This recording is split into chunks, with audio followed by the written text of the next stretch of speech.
नमस्कार दोस्तों, स्वागत है आपका साइंस जर्नी में। साइंस जर्नी चैनल समाज में फैले या घटित हो रही घटनाएं जिन्हें समझने के लिए वैज्ञानिक नजरिया देने के लिए प्रतिबद्ध है। आज हम इस बात को समझेंगे कि आखिर पढ़े लिखे लोग भी अवैज्ञानिक तथा धार्मिक गतिविधियों में लिप्त क्यों पाए जाते हैं। मसलन आपने ये भी देखा होगा कि जो पढ़े लिखे लोग हैं वो मंदिरों में जाते हैं, मस्जिदों में जाते हैं, चर्च में जाते हैं तथा कई सारी ऐसी घटनाएं जो कि बिल्कुल ही अवैज्ञानिक है, उन कुरीतियों को भी फॉलो करते हुए पाए जाते हैं। आइए इसे एक उदाहरण से समझते हैं। एक बच्चा जब 3 से 7 साल का होता है तो सबसे ज्यादा जिज्ञासु होता है। उसके लिए दुनिया के रहस्य, आस पड़ोस में दिखने वाले रहस्य को जानने का मन करता है। कुछ ऐसे रहस्य जिनसे कि वो बिल्कुल अभ्यस्त होता है, जैसे कि डेली खाना खाना, पानी पीना, उसे जानने के बारे में उसका ख्याल बहुत ही कम आता है। लेकिन वैसी घटनाएं जो उसके लिए आश्चर्य पैदा करती है, जैसे कि बादल का बरसना, बिजली का कड़कना इत्यादि, इन पे उसकी जिज्ञासाएं ज्यादा होती हैं। वो इससे रिलेटेड कई सारी क्यूरीज अपने पेरेंट्स से करता है।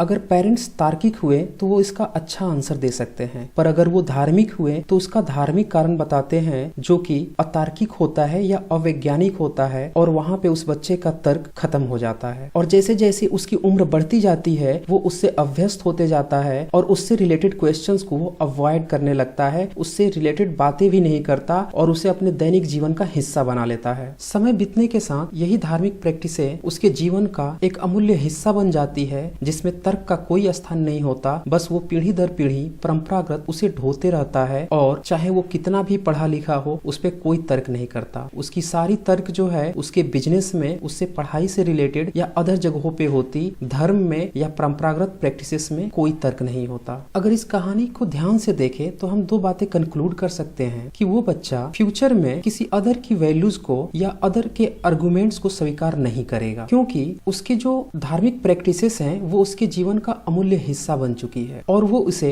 अपने मैटर ऑफ प्राइड से जोड़ के रखता है। मैटर ऑफ प्राइड कहने का मतलब ये है वो इसे गर्व समझ लेता है। गर्व बेसिकली एक डर होता है जो कि समाज से जुड़ा हुआ है कि समाज के लोग क्या कहेंगे, घर वाले क्या कहेंगे या रिलेटिव्स क्या कहेंगे, और इस कारण से इन प्रैक्टिसेस को कंटिन्यू करते जाता है। आइए इस उदाहरण का केस स्टडी करते हैं साइंटिफिक आंसर के अनुसार। जरा इस बात पे गौर करें, आप सुबह में न्यूज़पेपर खोलते हैं या टीवी खोलते हैं और आपको ऐसी खबर मिलती है कि अफगानिस्तान ने वर्ल्ड कप में ऑस्ट्रेलिया को हरा दिया है, या फिर हो सकता है कि आपको एक दूसरी खबर सुनने को मिले कि इंडिया वर्ल्ड कप जीत चुका है, या फिर एक थर्ड केस भी आपको दे रहा हूं जिसमें आपको ये सुनने को मिले ऑस्ट्रेलिया डिफीटेड अफगानिस्तान, यानी कि ऑस्ट्रेलिया ने अफगानिस्तान को वर्ल्ड कप में हरा दिया है। इन तीनों केसेस को अगर आप ध्यान से देखें तो फर्स्ट केस में आपको सबसे ज्यादा आश्चर्य होगा कि अफगानिस्तान वर्ल्ड कप में ऑस्ट्रेलिया को कैसे हरा सकता है, यानी कि इसकी संभावना आपको बिल्कुल ही कम लगेगी, या यूं कहें इसकी प्रोबेबिलिटी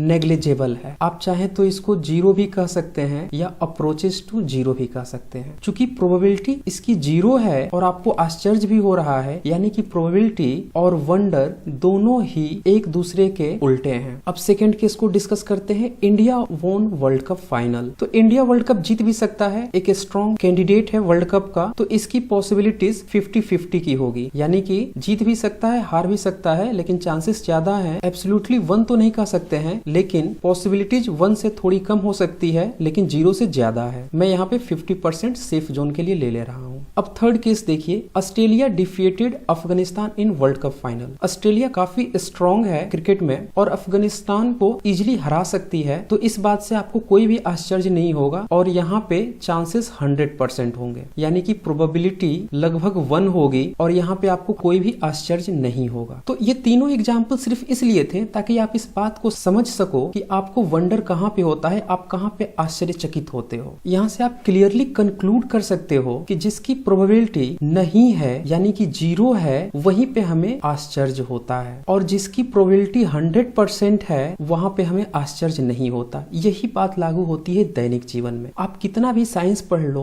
आप कितने भी एजुकेटेड हो जाओ, लेकिन आपका ध्यान जो डेली प्रैक्टिसेस में है वहां पे आपको आश्चर्य नहीं होता है, आप उस पे ध्यान नहीं दे पाते हैं, उसे आप जीवन का हिस्सा मान लेते हैं। वहां पे आपका कोई तर्क नहीं होता है और आप उसे पीढ़ी दर पीढ़ी ढोते रहते हैं बिना किसी किसी आर्गुमेंट के। आइए अब एक दूसरे पहलू पे बात करते हैं। जब मानव समुदाय एजुकेटेड होने के बाद भी जो धार्मिक प्रैक्टिसेस हैं, जो कॉमन प्रैक्टिसेस हैं, जो कि अवैज्ञानिक हैं और अतार्किक हैं, उनको अपने मैटर ऑफ प्राइड यानी कि उसे अपने गर्व से, अपने स्वाभिमान से जोड़कर रखता है, वो कितना तथ्यात्मक है। क्यों वो सार्वभौमिक सत्य को स्वीकारने से डरता है? वास्तव में अगर आप ध्यान से देखें तो ये स्वाभिमान सिर्फ उसका वहम है, उसका डर है, और ये डर ये है कि समाज क्या कहेगा, अगल बगल के लोग क्या कहेंगे, इससे मुझे कोई फायदा होगा या नहीं होगा। और यही डर की भावना उसके तर्क को खत्म कर देती है। वो सार्वभौमिक सत्य को स्वीकार करने से डरने लगता है, उन्हें धार्मिक प्रैक्टिसेस में बंद कर रह जाता है और उन्हें डिस्कार्ड नहीं कर पाता। यहाँ पे एक वर्ड आता है यूनिवर्सल ट्रूथ यानी कि सार्वभौमिक सत्य। आइए इस सार्वभौमिक सत्य को भी अच्छे से समझते हैं। 3 तरह के वर्ड्स से आप इस पूरे फिनोमेना को समझ सकते हैं। यूनिवर्सल ट्रूथ यानी कि सार्वभौमिक सत्य, बिलीफ यानी कि विश्वास, और तीसरा है फेथ यानी कि आस्था। यूनिवर्सल ट्रूथ 100% पॉसिबिलिटीज यानी जिसकी की प्रोबेबिलिटी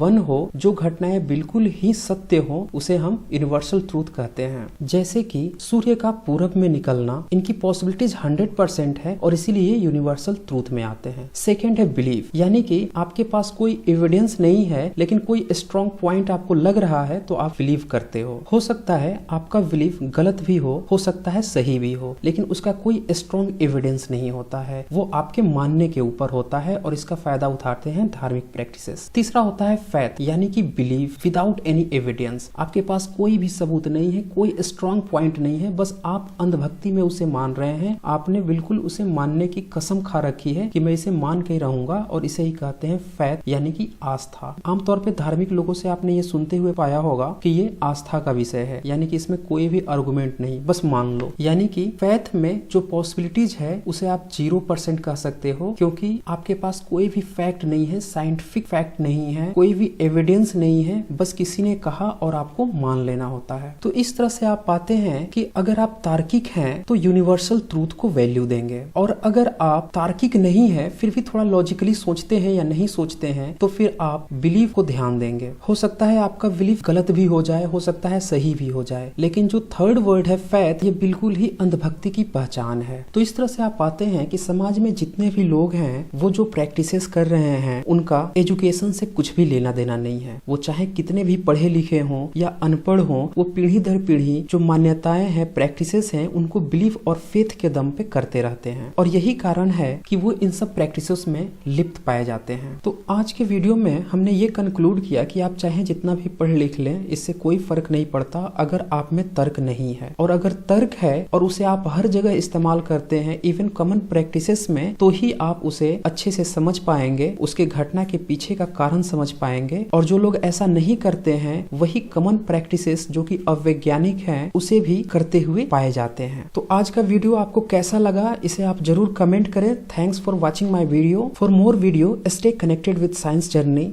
धन्यवाद।